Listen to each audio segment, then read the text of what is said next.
If this story moved you, subscribe for more human stories from the stars. Milky Way. They expected monsters.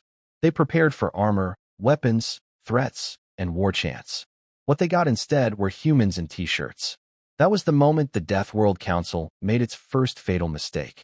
For centuries, the Council ruled the galaxy with one unbreakable law. Only the strongest worlds decide the future. If your planet tried to kill you every day, gravity, storms, predators, radiation, you earned a seat. If not, you obeyed. Humanity had just been granted provisional attendance. Attendance, not membership, not respect. The chamber itself was designed to intimidate. Gravity fluctuated by species. Atmospheres layered in visible bands. The floor was forged from the crusts of conquered worlds. Every delegate wore symbols of survival: claws, scars, reinforced exoskeletons, ceremonial weapons still stained from wars long past. And then the doors opened. No marching formation, no guards, no armor. Just 5 humans walking in casually, fabric shirts clinging to soft bodies, sleeves rolled up, one of them chewing something like it didn't matter where he was. The chamber went quiet. Sensors screamed. Not alarms, confusion.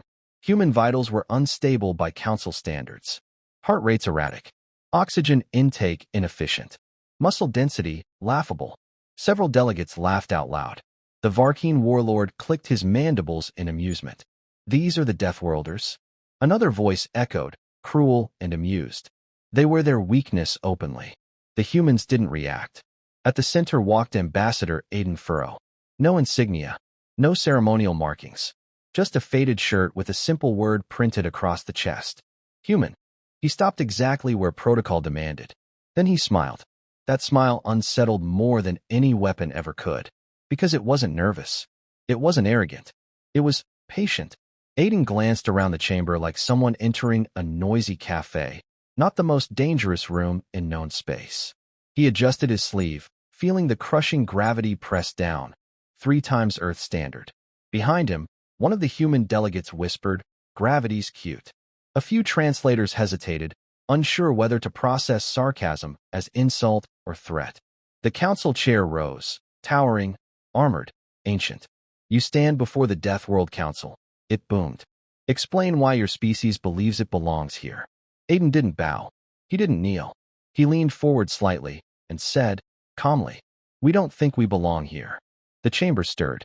Aiden's smile widened. "We think you belong with us." And that was when the council realized something was very wrong. Silence slammed into the chamber like a weapon. For a full 3 heartbeats, longer for some species, no one spoke. The Deathworld Council was used to fear, to pleading, to rage barely restrained behind clenched jaws and folded wings. They were not used to confidence without armor.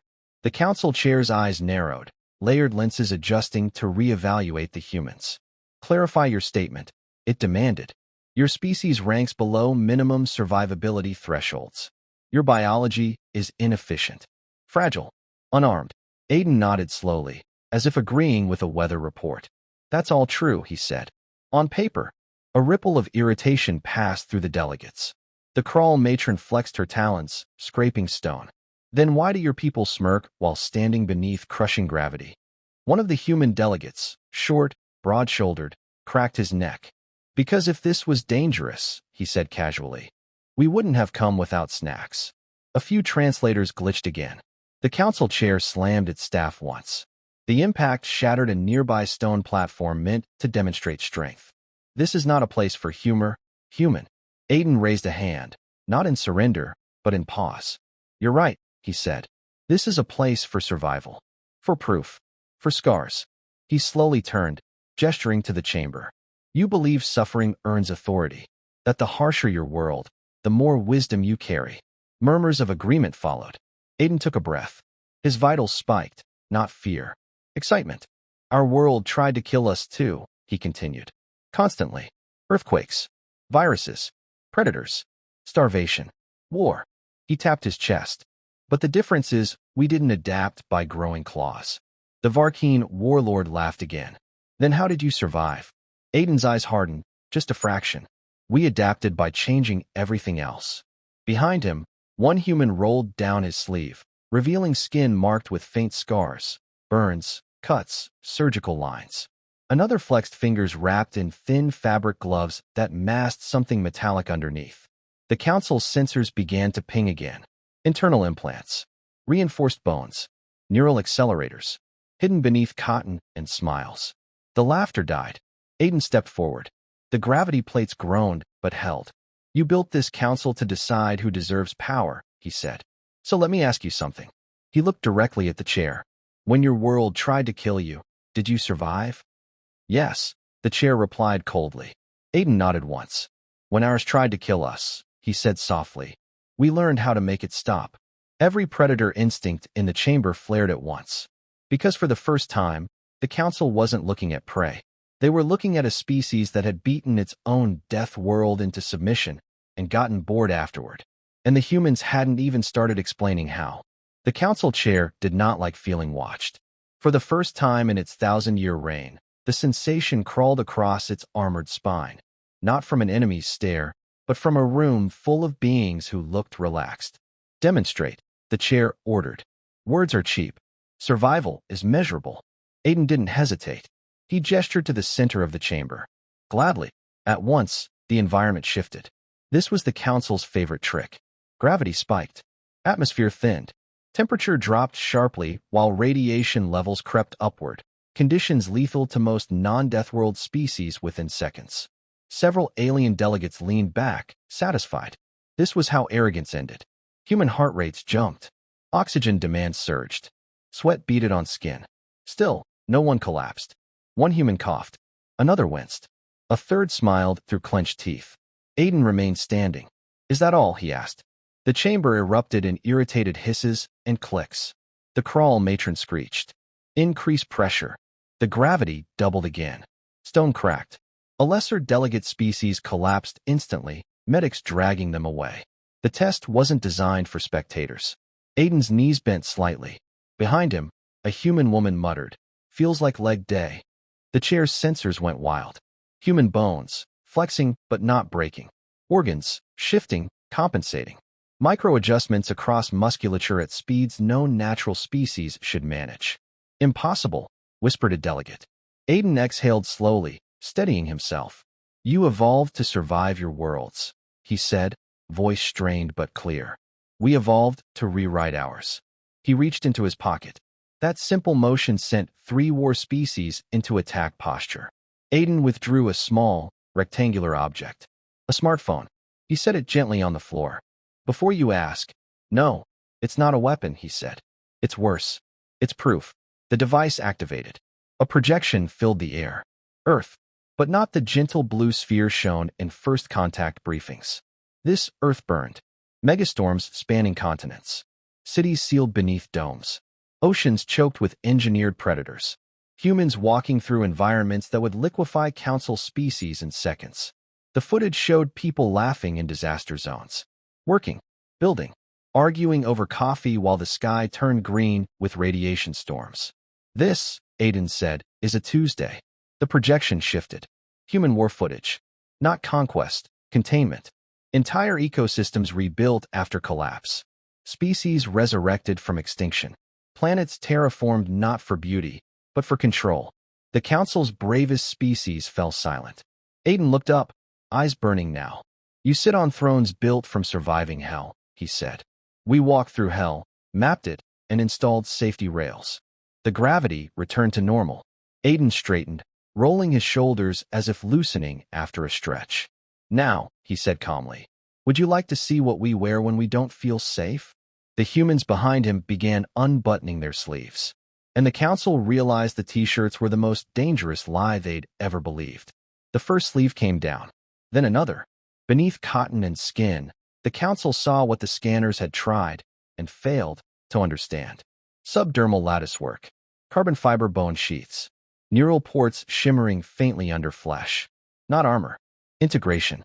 The Varkeen warlord recoiled. You altered yourselves, it spat. You became something else. Aiden didn't deny it. We became better at surviving, he replied. One of the humans stepped forward now, a woman with calm eyes and a faded band around her wrist. She tapped a point just below her ear. The air vibrated. Every weapon in the chamber briefly lost power. Not permanently, Just long enough. Gasps rippled through the council. Relax, she said. We're guests. That was a courtesy ping. The council chair surged to its full height. This is deception. You present yourselves as weak to infiltrate our highest authority. Aiden shook his head. No, we present ourselves as honest. This is us unarmed. That word landed like a hammer. Unarmed. Aiden paced slowly now, each step deliberate. You think claws and scales make you dangerous. We learned a long time ago that danger comes from choice. He gestured to the council chamber itself. You built this place to test endurance. Pain. Brutality. His eyes lifted. We built hospitals first. A sharp hiss from the crawl matron. Compassion is weakness. Aiden stopped. Turned. Met her gaze. That's what almost wiped us out. The projection flared again, new footage. Human history. Plagues tearing through cities. Wars fueled by fear. Entire populations lost because humans once believed mercy was optional. Then the shift. Global ceasefires during extinction-level events. Rival nations sharing last resort technology. Scientists sleeping on lab floors to save people they'd never meet. This, Aiden said quietly, is when we became a Deathworld species. Not when we learned to kill. When we learned to keep living. The council chair's voice lowered. Why come here, human? Why sit among predators? Aiden looked around at them all, scarred, ancient, powerful. Because your system is breaking, he said.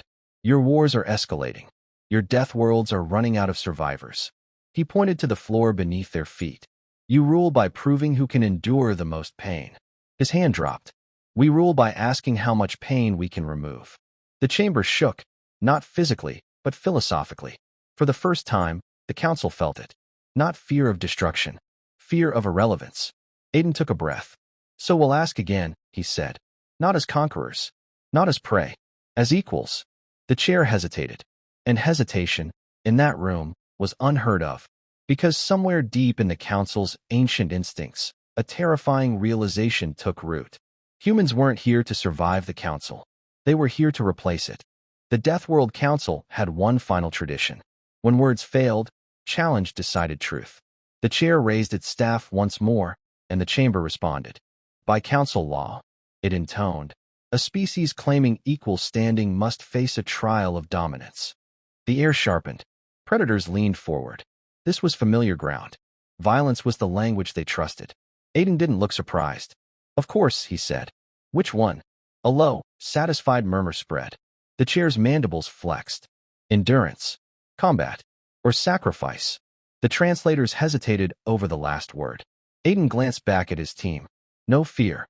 No debate. Just understanding. He turned back. Sacrifice, he said. The chamber froze. Even the most war-hardened delegates stiffened. Sacrifice trials were rare because they didn't test strength. They tested what you were willing to lose. The floor split open. Below, a containment field revealed a collapsing microstar. Unstable, consuming everything around it. The trial was simple and cruel. Stabilize the star or watch the chamber be destroyed. Success required direct interface. No species had ever survived it alone. The chair watched closely. You may withdraw, it said, and be spared disgrace. Aiden stepped forward instead. This is where you always misunderstand us, he said calmly. We don't withdraw. One human moved beside him, the woman with the neural port. Then another. Then all five stood at the edge. Council sensors flared. Human heart rates synchronized. That shouldn't be possible. We'll need 3 minutes, Aiden said. If we fail, evacuate. The chair's voice lowered. You will die. Aiden smiled faintly. We know. They jumped. The chamber erupted in chaos. Humans plunged into radiation that would atomize council elites. The containment field flared white-hot. Inside the field, human implants activated, not shielding them from death, but sharing it. Pain distributed. Load balanced. Neural signals interwoven. 5 minds. 1 decision. The microstar screamed. Then, stabilized. The field dimmed. 3 humans collapsed. 1 screamed. Aiden stayed upright, barely. Council sensors confirmed it. They were alive. The chair's staff trembled in its grip. You risked extinction, it whispered. Aiden looked up, blood at the corner of his mouth. That's the thing, he said. We've done that before. He straightened with effort. Every major leap we made cost lives. We learned to make those lives count. The chamber was silent. The trial ended. By every law of the council, humanity had won. But the fear in the room wasn't about losing authority. It was about what came next. Because if humans were willing to sacrifice like this for a seat, what would they sacrifice to protect it? Victory was supposed to end the tension. Instead, it sharpened it. The council chair rose slowly, its ancient armor humming with restrained power. By law, it said, voice heavy, humanity has earned equal standing. The words echoed, but they didn't settle. Because something else echoed louder. Fear. Not of rebellion. Not of war. Fear of change. Several delegates shifted uneasily. A few powered their weapons back online, instincts screaming that dominance had slipped through their claws. Aiden noticed. So, he said softly, wiping blood from his lip. What happens now? The chair hesitated. Again. That, it said, depends on your intention. Aiden nodded. Fair. He gestured, and the projection returned, this time showing council-controlled sectors.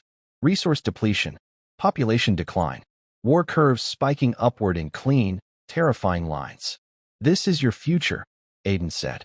More trials, fewer survivors, endless proof of strength until there's no one left to prove anything to. The crawl matron hissed. We endure. For now, Aiden replied. But endurance without direction is just slow extinction. A younger delegate species spoke, voice trembling. What do humans propose? Every eye turned to Aiden. We propose an update, he said, to the definition of power. He tapped the projection. It shifted again. Human-built stations along volatile stars. Containment grids around black holes. Civilizations thriving in regions the council had written off as uninhabitable. We don't measure strength by who survives the worst conditions, Aiden continued. We measure it by who can make conditions better. A murmur spread. Some angry, some curious. The Varkeen warlord snarled. And those who refuse. Aiden met its gaze. Then we'll endure them. That line landed harder than any threat. Because it wasn't a promise of conquest. It was a promise of outlasting. The chair leaned forward. You would rewrite council law? Aiden shook his head. No. We'd obsolete it. Silence again. The chair's sensors analyzed probability trees. Conflict outcomes. Long-term survival models. Every path that excluded humanity ended in collapse. Finally, the chair spoke. What do you ask in return? Aiden didn't answer immediately. He looked around the chamber, at the predators, the survivors, the rulers shaped by pain. Stop glorifying suffering, he said. Let it teach you once. Then move on.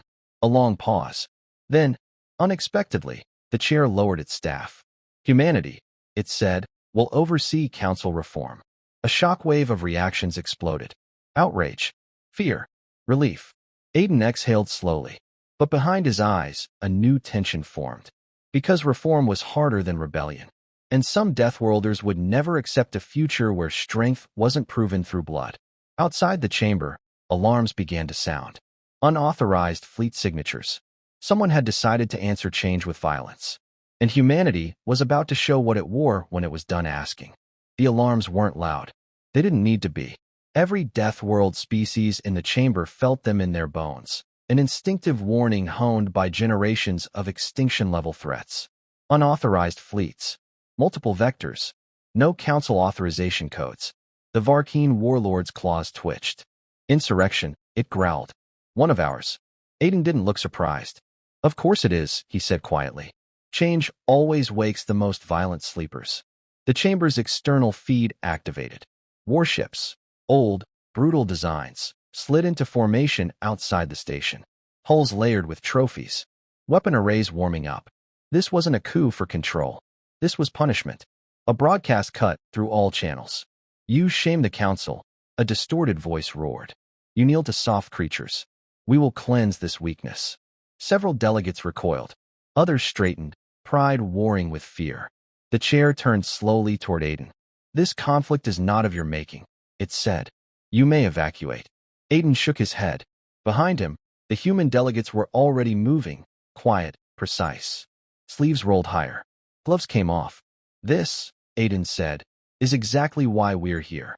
The first shot hit the station's shields. Not enough to breach. Enough to send a message. The chair's voice dropped. You are unarmed. Aiden smiled, but this time, it wasn't patient. It was grim. "We told you," he said. "This is us unarmed." He tapped his wrist. Space around the station rippled. Human technology bloomed. Not flashy, not intimidating. Efficient. Defense grids unfolded like invisible muscles. Energy redirection fields absorbed the second volley and fed it back into stabilizing the station's core. In choice, some powered-down weapons. Some turned away.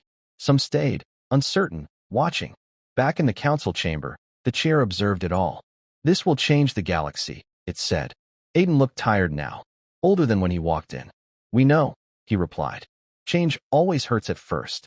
The chair regarded the human ambassador standing there in nothing but a simple shirt and scars he didn't bother hiding. "You entered this chamber without armor," it said. "Without fear." Aiden gave a small smile. "No," he corrected gently. "With fear." He tapped his chest. "We just decided it wouldn't be in charge anymore."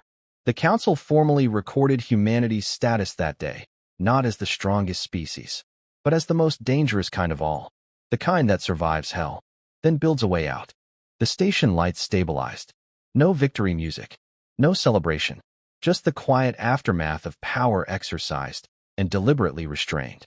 The rebel fleet was gone, escorted to containment zones instead of graves. Medical ships followed.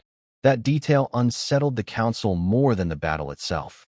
The chair finally broke the silence. "You spared them." Aiden nodded. "They were wrong," he said. "Not irredeemable." The Varkeen warlord snarled softly. "Mercy invites weakness." Aiden turned to face him. "Only if mercy is free." The words hung heavy. Human delegates resumed their places, not triumphantly, but wearily.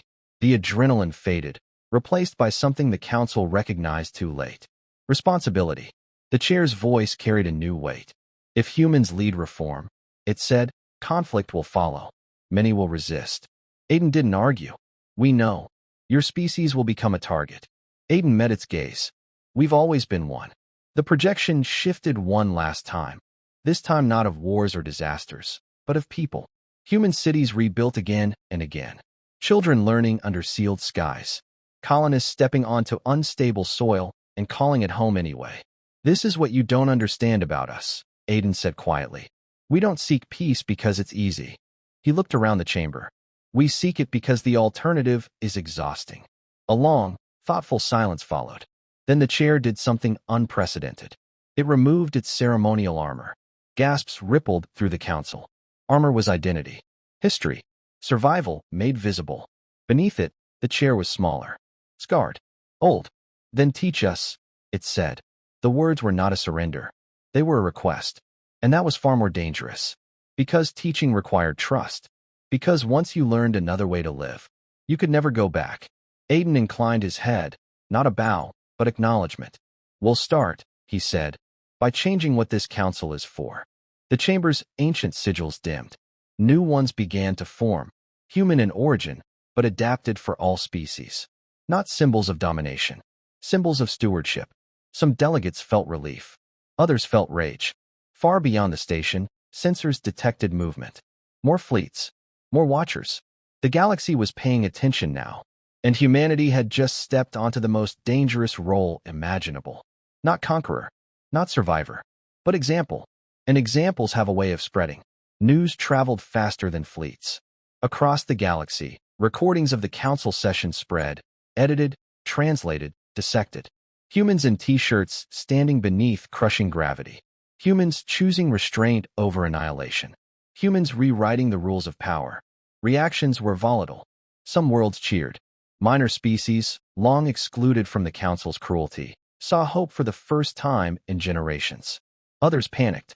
Militarized empires accelerated weapons programs. Deathworld purists declared humanity an existential infection. If suffering no longer defined worth, their entire identity collapsed.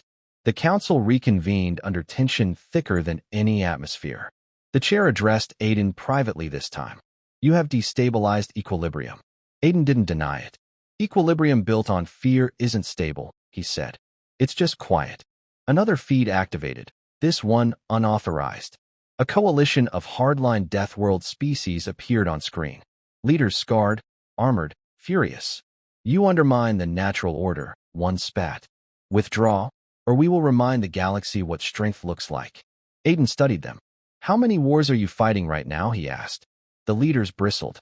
Silence answered for them. How many children are you training to replace the ones you've already lost? He continued. One of them slammed a clawed fist into the table. Enough. Aiden nodded. That's what we thought. He leaned forward, voice steady. We're not here to erase you. We're here to end the cycle you're trapped in. The screen cut. The chair turned to Aiden. They will attack. Yes, Aiden said.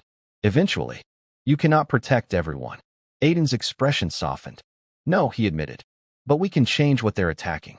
Human engineers worked in the background, deploying something unprecedented, open access stabilization tech, gravity regulators, climate dampeners, medical templates shared freely. Deathworlds began, calming. Not all at once. Not perfectly, but enough. Storms weakened. Ecosystems stabilized. Casualty projections dropped. For the first time, entire civilizations glimpsed a future without constant bloodshed. That terrified the purists more than any weapon. A final alert flashed. Mass fleet mobilization. The largest in council history. The chair looked at Aiden. If this becomes war. Aiden cut in gently. It won't. He stood, straightened his plain shirt. Because we're not meeting them with fleets. The chair's eyes widened. Then with what? Aiden smiled. Small, tired, human. With proof. The chamber shook as humanity prepared its final demonstration. Not of dominance. Of inevitability. The transmission continued. You don't have to surrender, Aiden said. You don't have to submit. And you don't have to apologize for surviving the way you did. The purist commanders listened despite themselves. We know why you became this, Aiden continued. Pain taught you. Loss hardened you. Violence kept you alive when nothing else worked. The feed shifted again. Human history replayed honestly this time. Nuclear fire. Cities burning. Mass graves. Humans screaming, not glorified, not edited. We were you, Aiden said quietly. For a long time. The fleets drifted. Weapons stayed armed, but unfired. Aiden took a breath. The difference is, we got tired. That line hit harder than any ultimatum. Tired of burying children, he went on. Tired of calling suffering a virtue. Tired of proving strength by how much we could endure instead of how much we could save. One of the purest leaders spoke, voice lower now. And if we refuse? Aiden didn't hesitate. Then we'll still help your world stabilize, he said. We'll still reduce the storms. Cure the plagues. Reinforce the crusts. The commander recoiled. Even if we remain enemies? Aiden nodded once. Especially then. Silence. Because that wasn't strategy. That was something far more dangerous. Moral high ground backed by absolute capability. You can fight us, Aiden said. And you'll lose, eventually.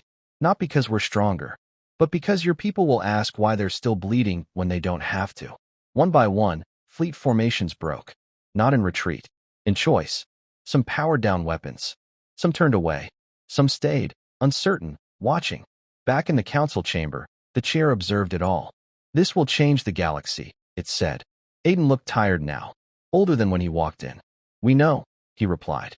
Change always hurts at first. The chair regarded the human ambassador standing there in nothing but a simple shirt and scars he didn't bother hiding. You entered this chamber without armor, it said. Without fear. Aiden gave a small smile. No, he corrected gently. With fear. He tapped his chest. We just decided it wouldn't be in charge anymore. The council formally recorded humanity's status that day, not as the strongest species, but as the most dangerous kind of all. The kind that survives hell, then builds a way out.